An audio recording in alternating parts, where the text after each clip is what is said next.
everyone. I am CBR lead editor Meagan Damore, here with the very first episode of the Falcon and the Winter Soldier Aftershow, where I'm going to be breaking down the episode by episode, week by week, with Cree Michelle, who is one of our contributors here at CBR. And like I said, we're just going to dive right into this and start talking about what we liked about the episode.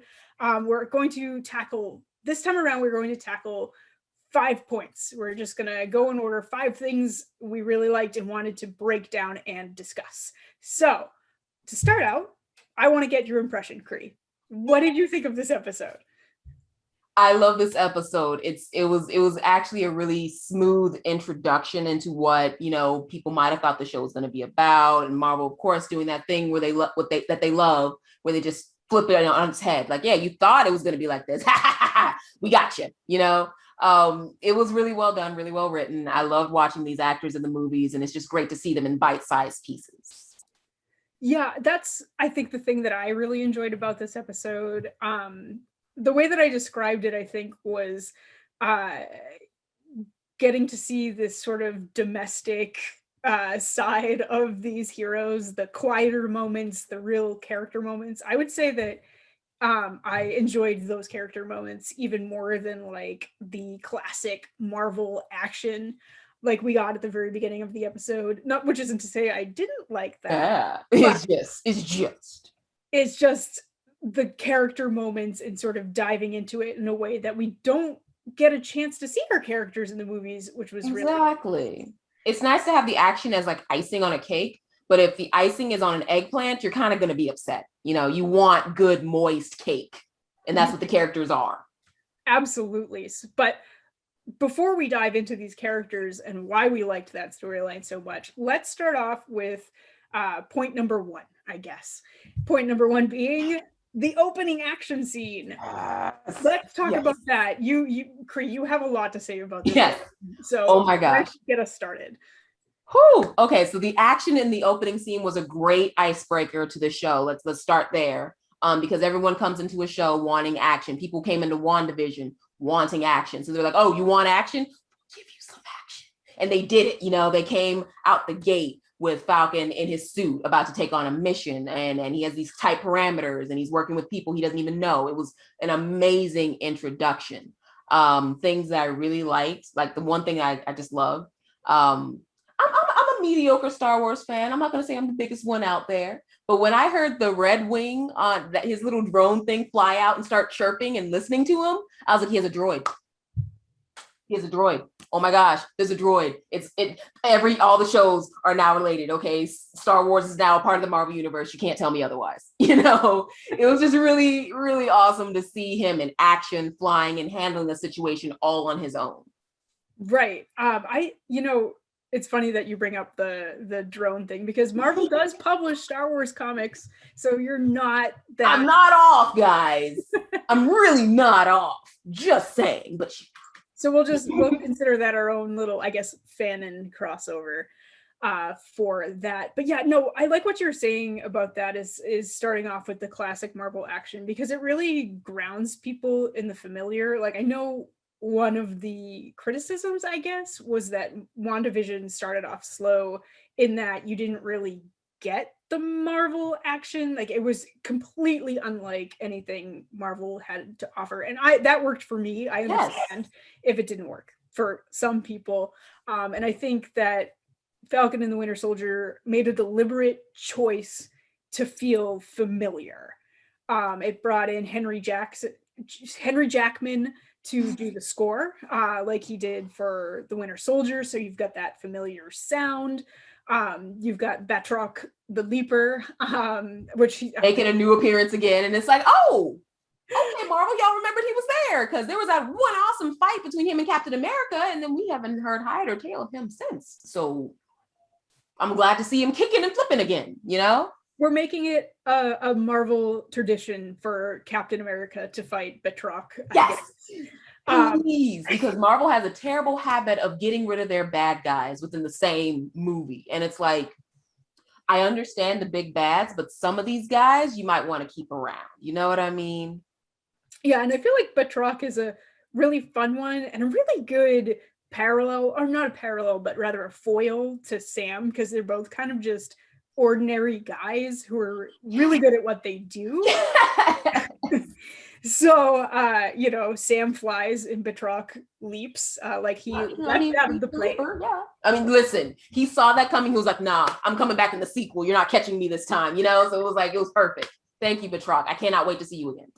Right. And it's just, it's a different kind of choreography than Winter Soldier is, but at the same time, it felt similar to, I think. I feel like that's not an unfair.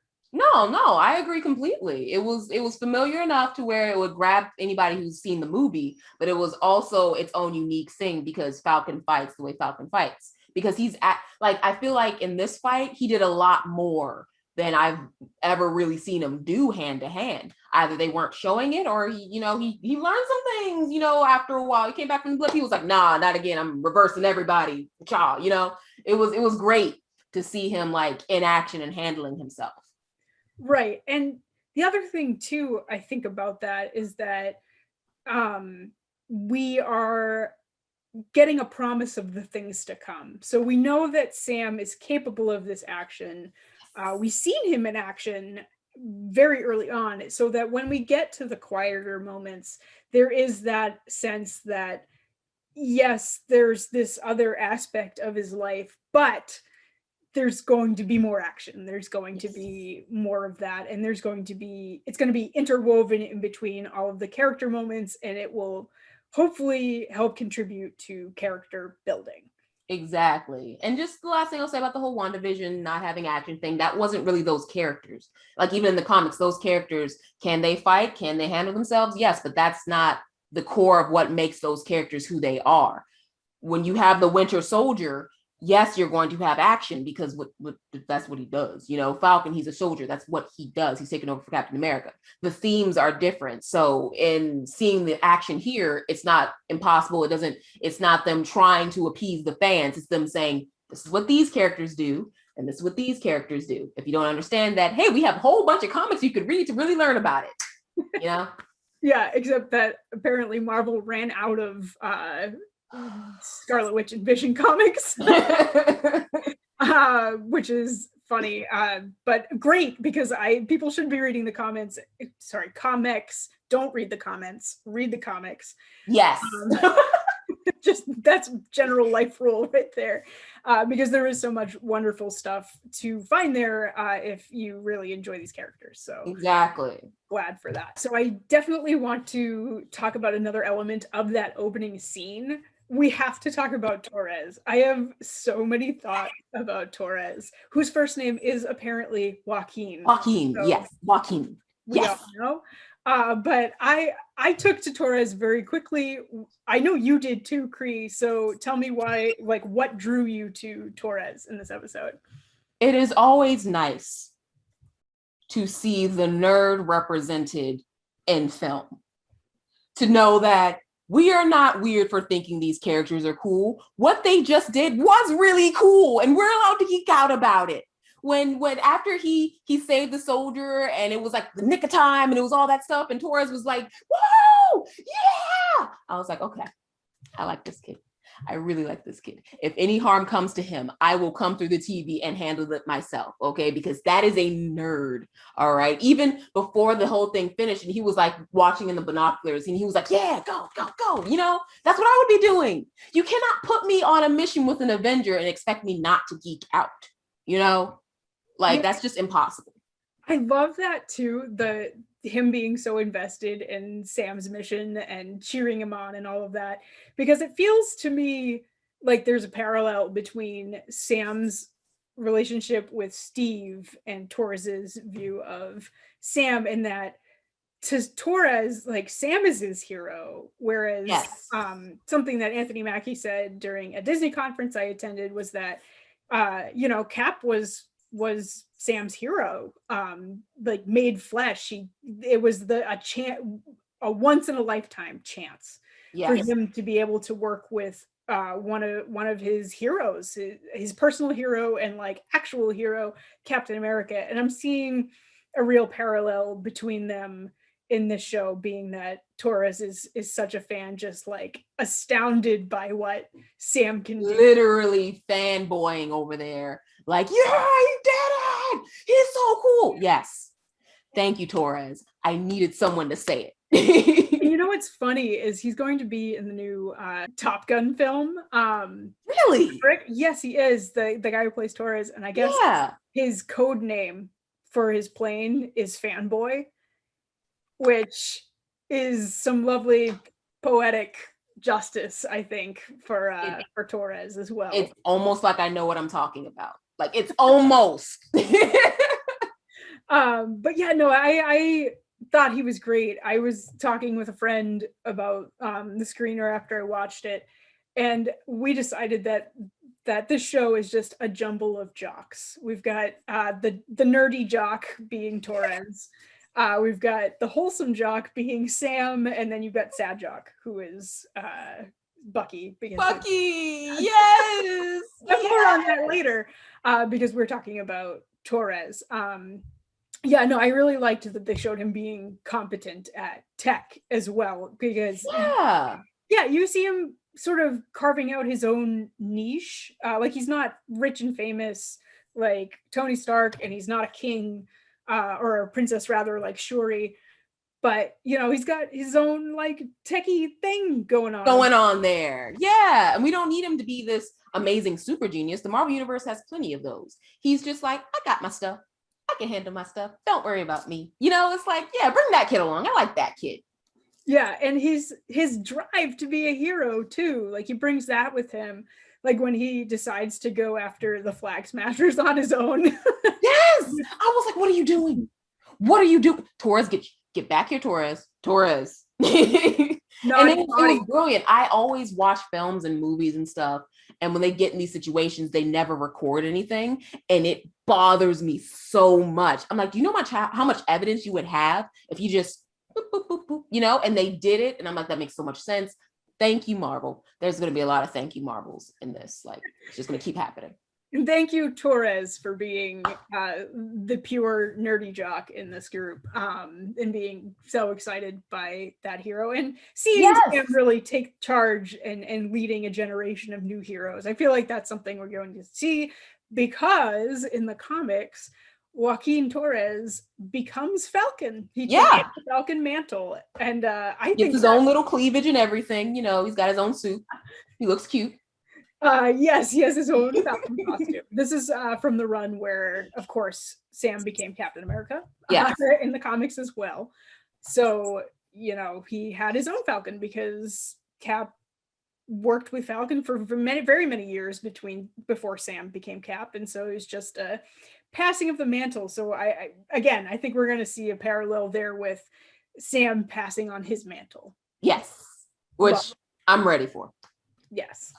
Because what is the Marvel Cinematic Universe without its Falcon? Seriously. And now, since we are talking about Sam and Bucky and our sad and wholesome jocks, let's keep talking about that. Let's keep talking about Sam and learning where he came from, and that whole storyline with his family. How did that resonate with you? It was really, really well done, because once again, Marvel is amazingly just really, really good at making you see a person that becomes a superhero. You know, we're able to see his sister, his nephews that he mentioned a couple of times beforehand. We got to see or learn about his family structure, like his parents are no longer with us, you know, seeing that struggle that came up out of that. We're just introduced to this human being before he became the Falcon, because that's exactly what he was. There's no division here. He is still that person. And when he comes back, you get to see him argue with his sister, Sarah, about, okay, yeah, no, you left. You were off fighting wizards and monsters while I was stuck here, you know, taking care of a boat that's pretty much dead. You know, you get to see how regular people still see him as Sam. You're not the Falcon like you are to other people, you know? And seeing him try to like get himself back into that, because one, he was gone for 5 years, and two, he's been off taking care of people for so long that it's like he's disconnected. So seeing him with his family was really good, and seeing him actually try to get back in relationship with them, it was beautiful. Yeah, I like that point you made about him being a little disconnected from his own family, um, because that seems like such a Marvel hero thing, is that a lot of these characters don't have family. Like there's Cap, of course, who everybody he knew His is gone. is gone because he was gone for 90 years. Black Widow, I think we're going to learn more about her family, like her Red Room family in Yeah. the movie, but it's not, you know, family. We haven't seen anything about that. Tony's family dead and gone. Hulk doesn't have anybody. Like none of these characters really have a big family, and I think that, and then obviously that's going to change when Fantastic Four comes in. We're going Yes. to make that family oriented. Spider-Man, you get a little bit of it with Aunt May, but it's nice to see the differences between this glamorous hero life and the people that surround them, the family members. Yes.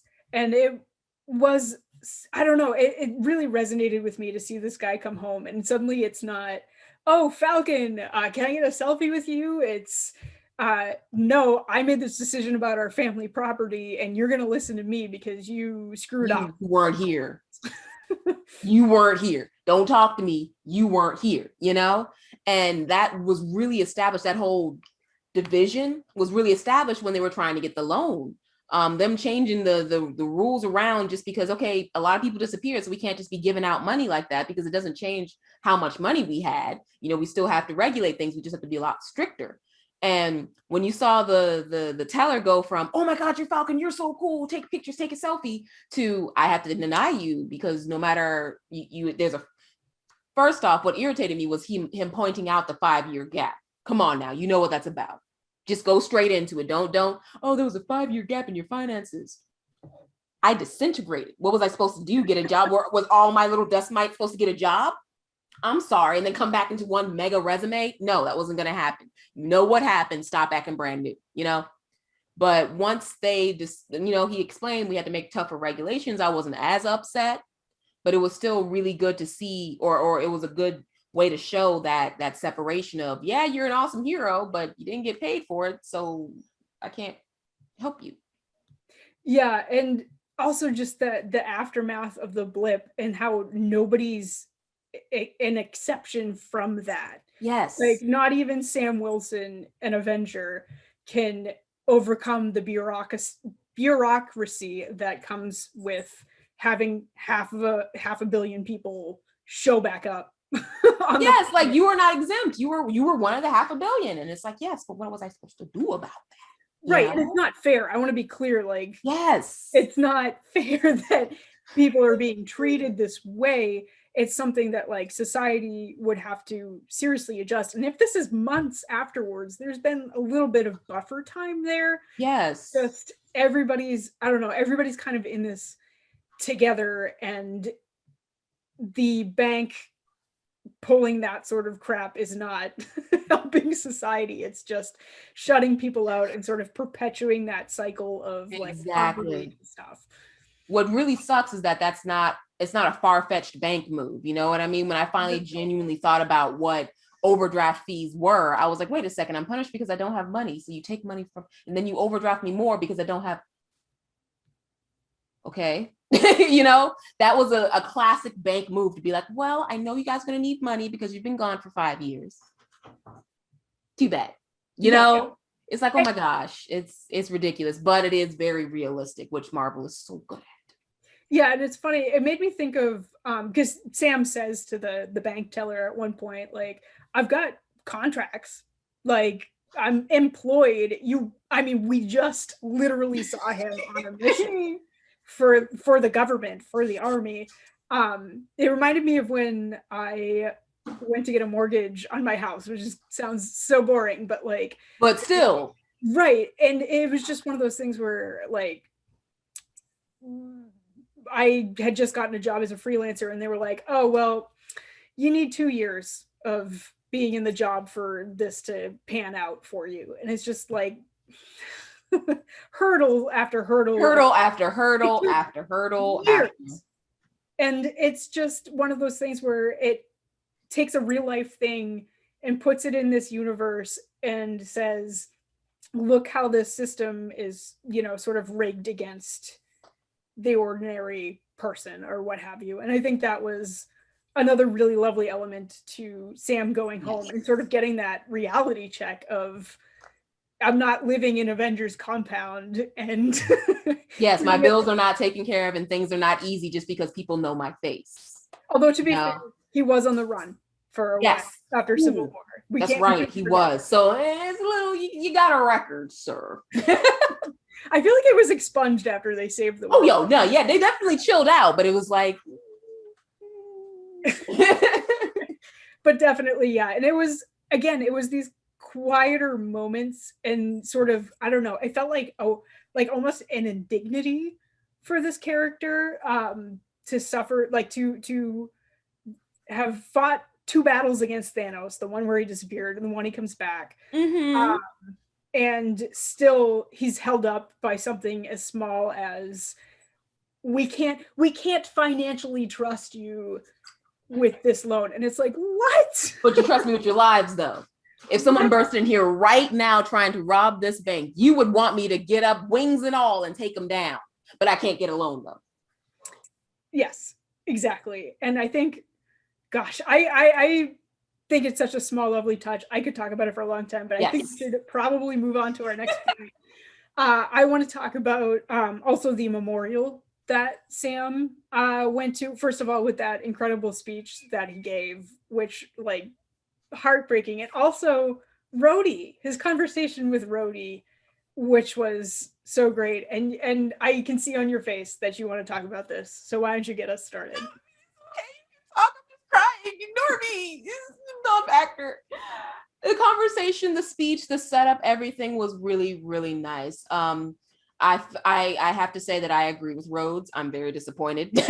Like, hey man, why you ain't do that? You know, like, he gave it to you. He saw potential in you. Your hero was like, yes, all right, yes, you, young Midoriya, you are chosen. You know, like, you can't pass up something like that. But he did, and I know that, you know, Marvel writers are very good, and they're going to be able to, like, make the story flow quickly to where he realizes it on his own why he's doing this and his reasonings. But that conversation between him and Rose, it was actually, there was so much mutual respect going on. And you could tell that Sam looked at Rhodes as like, okay, you are the one who came before. You are sensei in this moment. You are my senpai. So I'm going to let you're going to say your piece and I'm going to listen to you.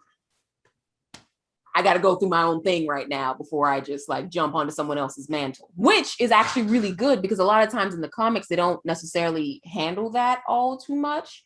They have a lot of, I'm going to take it and it's a lot on my plate. So I get exhausted and I make a lot of bad choices. They go that route more so than the guy who's like, no, this isn't me. I can't do this. You know, that difference is really good for especially a TV show. So compelling. Yeah, I want to take a quick aside there and say I really liked how they approached that in Captain Marvel back in that issue where she got her costume changed for the first time, where the whole issue is spent like, am I worthy of the mantle? And that kind of a thing. And that kind of feels like this show is going for something similar in that. And I do enjoy that, where it's sort of, Sam is no longer the sidekick. He is now the focal hero, and it's him transitioning out of that sidekick role and realizing the responsibilities that come along with it. So far as his conversation with Rhodey, though, I really liked that. Just as I felt like Rhodey, who is an older man compared to Sam. Thank you. Compared to Sam. There's a lot of names. Go ahead. Yes. And it was just one of those things where you could tell that Rhodey didn't think it was the right decision, but he didn't question Sam. He didn't question Sam. And it was more of like to me, it was like, you'll probably arrive at this decision at your own. You don't need somebody else telling you that maybe you should have taken the shield and, like, maybe this is what the US government is going to do with it. Like, hint, suggestion, hey, but ticket. But Sam is allowed to make his own mistakes. Yes. He's allowed to make his own path, forge his own path. And I think that is a really lovely scene with the two of them talking about that and sort of how Sam arrived at the decision that he did. And despite, like I said, like I feel like this is the first time Rhodey and Sam have had a real conversation too. Yeah. Like they've had like snarks and quips to each other. Yeah, they're not being the funny man. They're actually like talking about real issues and how they're affected by it. And all of it just goes into really well rounding their characters. And I'm also interested to see, since Rhodey is going to be taking his own story soon in Armor Wars, that Disney Plus series, how we're going to see that different approach. Yes. In Armor Wars, because obviously they have two different ideas of what this is going to look like and supposed to look like. But like I said, I thought that was a great conversation. It was a great way to show these two characters who we haven't. I'm so excited to see more of Don Cheadle, by the way. Yes. So much. I love him. He's so funny and he's such a good actor, and he's one of those actors that's unnecessarily natural. Yes, I think Rhodey was an excellent addition to this episode, and having him in the first episode was a great move to sort of set that stage and set that story. Agreed completely. Yes. And now, unless you have anything to add about Sam. No. Okay, let's talk about Bucky, because Bucky gets his own weighty storyline here. I feel like not that he was like not as much of a main character, but almost that like he was a bit more secondary in this episode, which is fine because we know so much more about Bucky over his history in the MCU, because he's been around for 10 years. So I feel like since all the other movies dug so deeply into his character, that it was fine that he didn't get as established as Sam. I don't know if you felt the same, like how you feel about that. Can you talk a little bit about that? I agree with you, because as far as we're concerned, the things we needed to know about Bucky were like, okay, where is he kind of living right now? Like what is required of him? Because technically, while, most of them are on the run and they're like, you're good, you're no longer a fugitive, Bucky technically still has some things to work through, because you can't be a terrorist and just be like, yeah, I'm gonna go to McDonald's tomorrow. Like there's a step process you gotta go through. So introducing him in therapy was a really good way to just establish him as, okay, here's what he's doing, here's how he's this overall dealing, which is really interesting, because one thing, I don't know why I forget this sometimes, like it just comes back to me, he's as old as Captain America, like he has the same challenge as Captain does. And we now get to see a completely different personality type deal with this situation. Because while Cap's like, no, I'm friendly, I can, get back on track, I can be around other people and meld into society, and what's this book face and stuff, Bucky's like, he's grumpy old man already. It's kind of funny that like immediately he goes on Tinder. I don't know that necessarily he was on Tinder, but like we're assuming he was on Tinder. We're gonna assume the man was on Tinder, because a shirtless selfie with the arm, with the arm, or he might detach it and hold it like they do fishes or something like that. Yeah. But at any rate, I feel like Bucky is sort of getting the reintegration story that Steve didn't get, which is, I mean, what can you do? It's a movie, it's a 2-hour movie, and you have a lot to accomplish in that time span. So I understand why. Yeah. We didn't get that, but it is nice in this TV series format that we're getting a little bit more of an exploration of what it looks like to really, like, what it means to become part of society again. And it's almost like a little bit like everybody coming back after the blip. So I guess that's why it goes under the radar that he's so culture shocked. Exactly. And it kind of makes sense that he's not able to get that kind of that Captain America wasn't given that same courtesy, because when Captain America came back, it was like, yeah, Avengers Initiative, we gotta go. There's no time for you to learn how to the newest TikTok dance. You gotta go, you gotta do. So he didn't really have time to acclimate to anything. Meanwhile, Bucky has that time. He said he's been fighting for 90 years. And this is the first time where he's like not required to do anything. In fact, they like said, you have to be a civilian. So he's like, okay, what does that mean? Can I get that? What does a civilian do? I mean, I've killed a lot of them, but I don't think that's part of the detail. Like, help me out here, you know? That difference, we're going to get it with Bucky because he actually gets to chill. Yes. And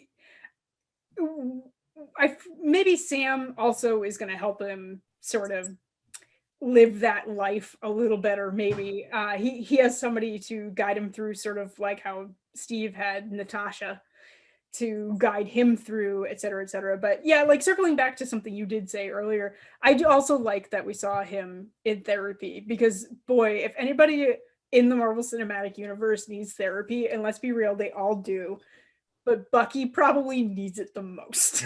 Yes, because it's one thing for you to have your brain hijacked and you're doing all this stuff. Okay, you can separate that stuff. You can still look at your hands and be like, I can't believe this is me. But when you remember everything in enough detail to be able to have nightmares about it, no, you need to talk about these things, because it's like the real Bucky's in his head watching all this stuff happen, and he remembers it in real time. That is traumatizing, and he really needs to talk about that stuff. Stop being emo, Bucky. We need you to talk. I need you to talk. Oh my gosh, you know? Yeah, and the therapist also getting him to talk, just like the subtle ways that she would do things to make him talk. Like it was passive aggressive. I think Bucky said completely. That. Right, completely. Like, but that's apparently the only way to get to him. So right, yeah. So I very much enjoyed that aspect of it, like just the stubbornness, because I mean, probably in the 40s, therapy wasn't a thing, so that's probably also a culture. Yeah. But additionally, the sense that he doesn't know what he's looking for yet. Like the therapist manages to pull that out of him begrudgingly, that it's not peace he's looking for, it's a sense of purpose. And he hasn't, by the end of the first episode, he still really doesn't have that. Like, he knows he needs to make amends, but that isn't like a sustainable. Yeah. That's not like that has an end date, I guess. Yes. There's a list. He can finish off the list and check it off. But what is he beyond that? What is he beyond making amends and beyond that Winter Soldier identity? Because I don't know if they said Captain America has officially passed, but he lived for like 180, 90 years. How old was he at the end of Endgame? I think he was pretty old. He was up there essentially, you know. He was born in 1918, I think, which I only remember because the Boston Red Sox.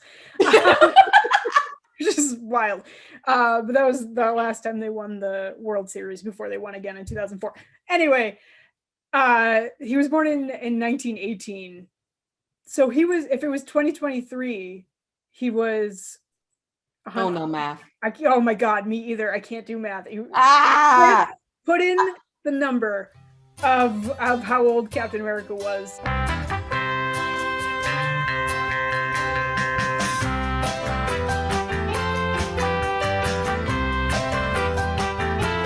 But yeah, no, it was, I think that's great to find his identity and have a purpose, because he doesn't feel like an Avenger either. Like, he didn't get the Cap mantle handed to him, which is fine, but he's got to find a reason to be who he is. One of the things that happened in, like, when they first introduced him after he came out of his dream, was him sleeping on the floor, because of course the bed is too soft. That amount of PTSD that kicks in when you're like, I'm used to, like, you know, fighting, I'm used to my hands on things, I'm used to jumping into things. When you suddenly have all that taken away, and it's not like you're in another land. Like when he was in Wakanda, he was like, yeah, I had peace in Wakanda. I was like, yeah, you didn't have your metal arm to really worry about, and you were just like enjoying the culture, enjoying someplace new. It was a huge distraction versus being back in America. And you're expected you're expected to be regular. You're expected to be a normal human being, which is ridiculous, you know, for someone like you, for someone who's been through what you've been through. Having that Poor thing. Poor thing. There's a reason why he's sad, Jock. Yes. Yes. He's got a lot of reasons to be sad, justifiably, and a lot of reasons to feel aimless and without purpose. But one of the things that we see him doing, well, in that meantime, in that sort of liminal period where he's trying to figure out who he is making amendments with the rules. The rules being he can't do anything illegal as a condition of being pardoned for his role in saving the world. No one gets hurt, and like, you know, say who, like he has like a little speech he gives, like, I'm Bucky Barnes, you are part of my atonement. And I'm not acting as the Winter Soldier. The Winter Soldier is not affiliated with me as James Buchanan. No, I am just regular old Bucky. And it's so much easier when you have like a bad guy to do that with, as we see with the senator that he turns in to the police, where she was working as an affiliate with Hydra and was continuing her bad ways, etc., etc. And that's easy. That's an easy one. Just be like, you're a bad person who made me do bad things, and I can turn you in. But then there's the whole storyline with Yuri Nakajima, who, how do you atone for that? You don't. It's bad because he would have to be, Yuri would have to be this benevolent, wonderful person to be like, oh, you are the reason. But it's because you were mind controlled and yeah. And that's like, how do you explain that to a normal person? Exactly. Especially to a normal person who's going through so much pain. It's like, I don't know that she was ever named, the waitress he goes on a date with, but she says to him, like, they don't even have a name for when you lose a child because it's so terrible you don't even want to think about it. And that really hits him for a good reason. Even though it wasn't his fault. Like, it's not his fault, but he feels responsible for it, even though there was nothing he could have done to stop it. Yeah. And it's heartbreaking, especially when he went to go visit him and we saw the shrine there, you know, it was like, oh no. I mean, Yeah, I watched this episode with my husband, and he called it like halfway through the going out to lunch with him. mm-hmm. He was like, oh, Bucky killed his son, and I was like, oh no. Oh no, this is gonna be sad, really. Yes, because when you see the old man, you're like, okay, maybe they're both old and he just knows him because they're old. You know, maybe it's an old man thing. Maybe it's a bonding thing because he can say things and the old man's like, I remember that. No, nothing that happy. So much worse. Yeah. And then there's the added guilt of Yuri being such a good wingman for Bucky. He got you a date with an adorable girl and you're just like, I killed your son. Lunch is on me. I guess I can pay back one lunch at a time. Here's lunch money for you. Oh, terrible. That's what this show, I think, was really good at and effective at in its first episode, was building up those emotional gut punches, and really just laying it on you and seeing why that superhero life can be so devastating. Like, it can be so personal and so devastating in ways you wouldn't even think it would. Yes, ways you can't fathom because you're focused on the superpowers part, not the fact that they have to come back to being people every once in a while. You can't always wear the suit. Cap always wore the suit because he kind of had no choice. That was his way of filling the void that was, I don't have a regular life anymore. Everybody I know is either passed or passing. So I have to wear the suit all the time because that is my new purpose. Bucky does not have that luxury. So he's like, what is my purpose? To just be normal? There are things that I've done. There are things I remember. There are things about me that I can't just put on the back burner and become a normal person. It doesn't work that way. And then there are all the little things in his life that remind him of that, like when he was on the date with the waitress. Yes. And she inadvertently, like she wasn't trying to be a jerk and rub it in. She had no idea. But just the little things in life that can trigger that feeling of guilt. Can't Yes. navigate it because these are ordinary people who expect ordinary things, and they don't, there's no assumption that you're Yeah, like there's no riddle. thing. I'm not thinking you're an Avenger. Oh, he Yeah, said 106. That's quirky. yeah, like she thinks he's joking, like it's funny. And it's like, no. I also like that Bucky can't lie. I love that he doesn't lie. Like, that's not in his character to be like, oh, let me separate, 48. No, he's like, I'm 106. Take it or leave it. It's refreshing. I'm enjoying the sad jock archetype. I really am.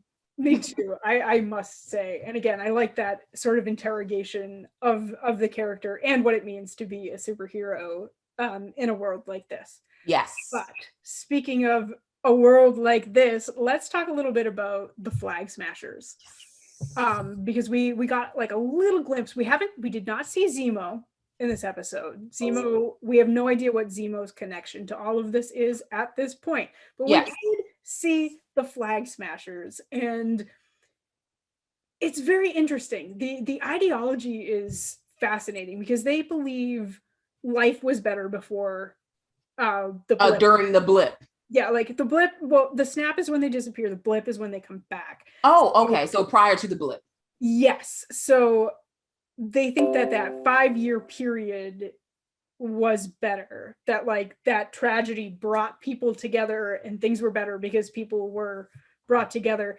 And there is like, I feel like not necessarily that it was better when the snap happened, but the idea of like no borders, this it's like an anti-nationalist kind of group, I think, is interesting because that's not like necessarily a bad thing, right? Like that's, I don't know. Are you getting what I'm saying? No, I understand exactly what you're trying to say, because it's like when people are put in bad situations and they are able to work together and grow together and still build a community together, that's great. That's what you want. That is ideal. So yes, there was a sense of poetic beauty that would have been written about by the poets of the time. You know, if it carried on that way and people had to get used to that, yeah, no, that's a thing. But it's also not bad that people came back. And that's what I don't, that's the weird part. People came back, your loved ones returned. That's what you wanted, right? Like we came together through grief. And now that the reason for our grief is permanently solved, I don't know what you're complaining about. Like, you lost me. No, I'm definitely agreeing with you. I'm reminded at this point, because we have 5 more episodes to go and this could change, but at this point, I'm reminded a little bit of the Killmonger arc from Black Panther, in that he wanted good things. Like his intentions were good because he wanted to give people resources, level playing fields, that kind of a thing, which is why so many people resonated with that character. And I feel like we're probably going to get something similar with the Flag Smashers and with Carly Morgenthau specifically. Yes, played by Erin Kellyman, who was Enfys Nest in Solo, A Star Wars Story, aka the coolest part of that film. Anyway, I feel like we're out right quick. I know, a true queen. I feel like we're going to get something similar there, because it's the idea of all of these people coming together and bringing people together, but maybe not through great means. So good intentions, ends justify the means. And that's how you write a good villain. You know, I like a villain that I can't necessarily argue with, that I have to punch you. It's like, man, that's a good point. Come here, let's do this. You know what I mean? Like that's what it is. That's the only way to beat him, because it's not like Thanos was wrong. Thanos, you were not wrong. It's just there were better ways. You know, why don't you use that snap to like double the resources? You didn't have to kill half the people. You just double the plantations and the fruitfulness of the earth, maybe, instead of killing. No, you want to go the bad route? All right, here we go. You know, like that's the unfortunate part about that. And same thing with Killmonger. It's like, yeah, you're right. We do need to be helping them, which is why, of course, T'Challa did, in fact, open Wakandan borders and, you know, start some sort of connection. but it was at the same time, you're being a little hard about it. You don't have to be so mean. Come in here, talk to me. Yes, this is your auntie. Let's have a dialogue. No, we gotta. God dang it! You know what I mean? Like it always ends up being that.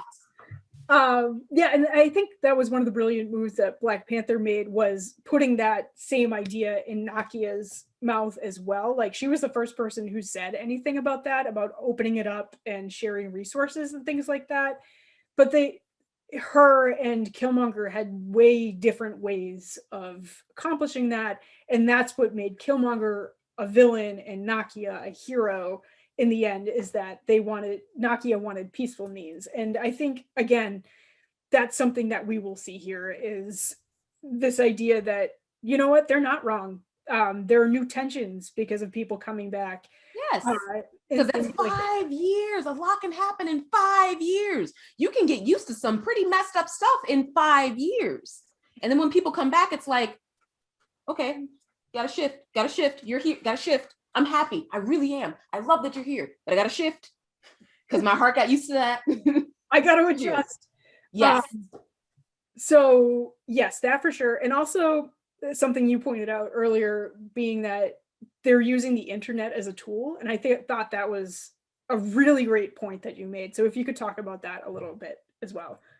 The internet being a tool is a really fun thing to talk about, especially when you're considering that Bucky is now getting acclimated to what, the current life is. Like this, when you think about how old movies used to have 2021 is the future with flying cars, that's the future that he was expecting. And while he's seeing a whole bunch of technology, it's not the flying cars and the Jetsons. It wasn't the Jetsons.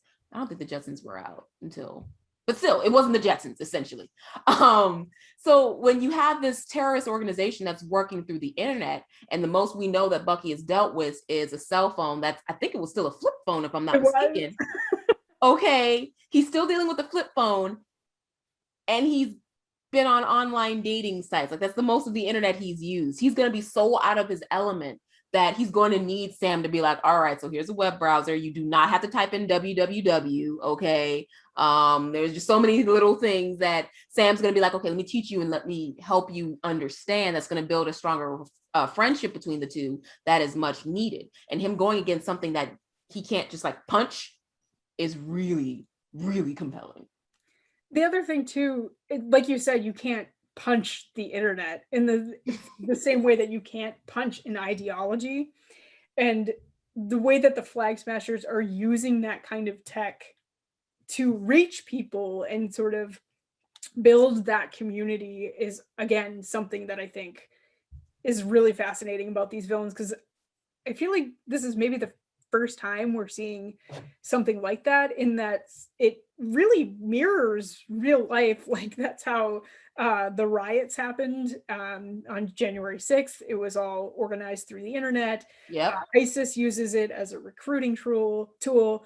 So to see that applied to a superhero world was also, in my opinion, really cool and really grounded in a way that maybe some of the other films haven't been.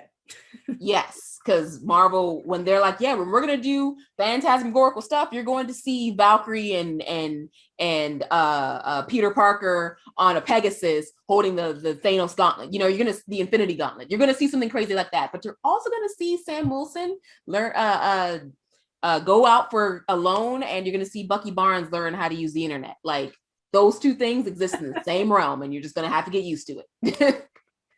Right. And since we are starting to run out of time, I am going to bring up our final point. Go ahead. Take it away. Yes. The ending of this episode. Man alive. Look, we were expecting US Agent to come in. That was not a secret. Like, we knew that was happening. That scene was in all of the trailers. But I was not expecting it to be such an emotional gut punch. Yes. Right? Like, how did that affect you when you saw that scene at the very end? I think the thing that hit me most about all of that was quite literally Sam's face when he realized he messed up. Like, there was this moment where he was listening to and he was like, oh, I know where this is going. Oh, it's going there. it went there, and if I would have just kept the shield, it wouldn't be here. Like I saw it in his body language, his face. He knew he messed up, and he's like, how do I fix this? Because that is Cap's shield. He left that to me, and for me to not take it, and now it ends up in his hands, it's like I'm letting Cap down. This is not what I wanted to do. I just wanted him immortalized and kept separate because I know I can't fill those shoes. But now the government, which you always got to think about, okay, you work for them, you got to think they're always up to something. Like now the government is taking it into their own hands as to how they're going to handle this. Yeah, first off, I think that the setup to this moment was really, really lovely, because we see the very first scene in this episode is him like very tenderly putting the shield in a bag. Like there's a lot of respect. It's mournful. The speech he gives about what this shield means and how he can't wear it because of what it means. Just it's been months. He's had this for months. So much time and thought went into this decision he made. And the episode goes to great lengths to show that. Yes. And so to have them, like, it wasn't like, how long was it? A couple days? Yes. To turn around and give it away. Just that the betrayal of that moment. I was not expecting it to hit the way it did, but like, it like knocked the breath out of me, because I was like, to trust this to the government that you have worked for and fought for and bled for, and then they go and do this. Yep. But it's kind of the same thing with the bank, though. You can't be too surprised. Like, that's why when he had that face of, I messed up, it's like the same thing you were talking about. It's exactly the I trusted this. I did this because out of respect, out of reverence to Cap, this was a serious, important thing that I decided to do, and y'all gonna mess it up like that. Like, I've never seen someone poop on a sandwich so quickly, you know, like it was really messed up. And when he felt it that he messed up, I'm like, ooh, I gotta see how he gets that shield back. I am so excited to see how he gets the shield back. That is what I'm excited for. Yeah, it's just the arbitrarily deciding to give this to Joe Schmo. Like, who is this guy? Sam doesn't know. Is he a super soldier?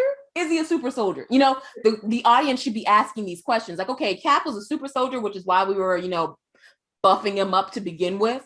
Who's this guy? Who is this? What does he do? And, you know, we have a sense of who he is in the comics, of course, but yeah, as he's introduced in this episode, like based on what we know of this adaptation, here's what we get.